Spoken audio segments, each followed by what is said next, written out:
Reece takes Trinity out for a fancy dinner, hoping to charm her and rekindle their connection. However, the evening is fraught with tension. They argue about his role as alpha and his past mistakes, particularly his failure to protect her from a rogue attack. Trinity is hurt and confused by his actions and questions his sincerity. Reece, overwhelmed by his feelings and the weight of his responsibilities, struggles to express his true emotions and apologize for his past transgressions. Will Reece be able to apologize sincerely and convince Trinity of his love? Will their attraction ultimately consume them? Or will their past hurts continue to drive them apart? By morning, it was too late. His mom was mid-conversation with Trinity at the breakfast table. Reece listened as he entered the kitchen. "You're doing great with them," Lila told Trinity.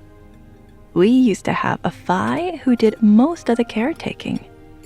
"A Phi?" Trinity repeated, confused. Reece spoke up while pulling out his chair. "A Phi is a babysitter for the pack, a caretaker who helps the mothers with their cubs. Our last one passed away, and no one else stepped up to take their place." "Exactly." Lila leaned over to kiss Reece on the cheek. "Morning, Reece." "Good morning, Mom." He grinned across the table to Trinity. "Good morning." She nodded and mumbled, "Good morning." Lila sighed. "Don't tell me you two are fighting again."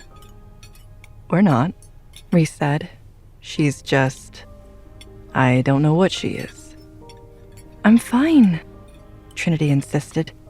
"Just getting used to some whiplash." "Funny you mention that. My neck's been hurting me a lot lately." She feigned a worried expression. "Have you tried a cold shower?" "I've had plenty," he growled. His mother watched them with wide eyes. "You two want the room, or can we finish talking about how the moms are struggling?" Trinity quickly turned back to Lila. "Sorry, right. I can't believe they've been on their own this long. Until we find another Phi, maybe we should have a packed daycare. It doesn't have to be every day, but a couple of days a week will give the mothers plenty of time to do stuff kid-free." Lila clapped her hands excitedly. "So thoughtful, don't you think, Reece?" He thought it would turn his house into a jungle gym.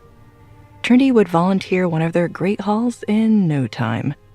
How had he gone from no one in his house to a daycare in a few short months? He answered as neutrally as he could.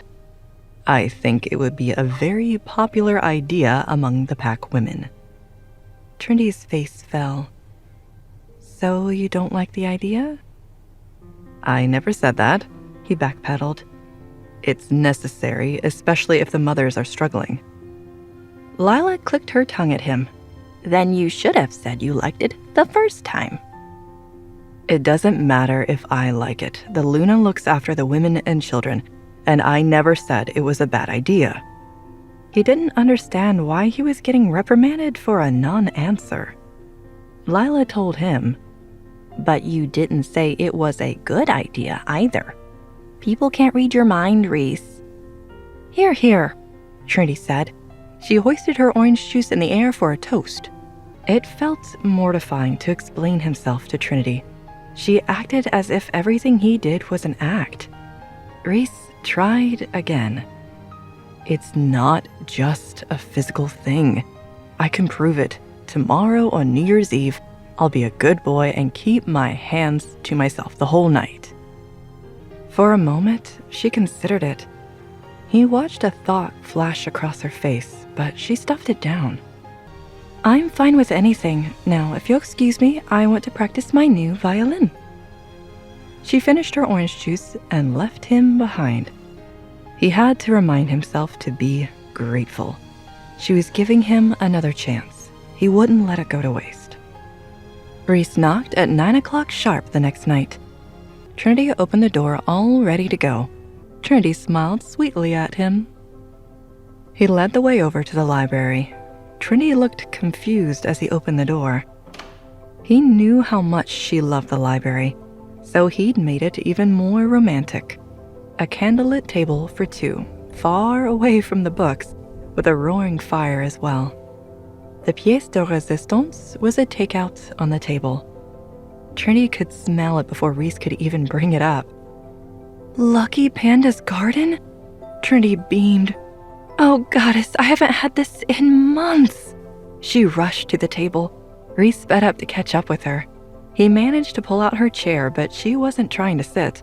She was too busy opening the containers. Chop suey, wonton soup, Chinese rib tips. Who told you? Reece grinned. Noah, I want to get to know you. That starts with some of your favorite foods. Her eyes sparkled. You could ask me, you know. It doesn't always have to be a surprise. He hummed. I asked you about tonight's meal, and you didn't answer. He reminded her. She nodded. You haven't always listened to what I said. I'm listening now, he promised. Her eyes still looked doubtful, so he did what he'd been avoiding his last few attempts. I'm sorry, little bunny, for what I said and how I treated you. I never should have rejected you or let my own confusion and doubts overpower our bond.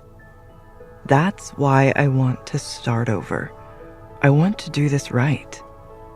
Your doubts? She repeated. About me? About everything, he admitted. I'd never felt anything this strong. I had no guide and only bad experiences leading up to this. I called you weak, but you were tougher than I was to try so hard back then. Let me try now. Her face lit up as she launched into a story about their takeout selection. She started opening up to him. He returned the favor, sharing stories and answering her questions to get to know him too. There were no assumptions about what they knew already. This was new territory, and they couldn't wait to explore. Reece, after a rocky start, finally seems to have found his footing with Trinity. He's learned from his mistakes, opened up about his doubts, and is making a genuine effort to understand her. Their date at the library, filled with delicious takeout and heartfelt conversation, is a promising sign. Will their newfound understanding be enough to overcome the obstacles that lie ahead? Hey, I am Trinity. Want to know what happens next? Then click the link in the description below and download the Pocket FM app and listen to the exciting episodes of Chosen by Fate, Rejected by the Alpha.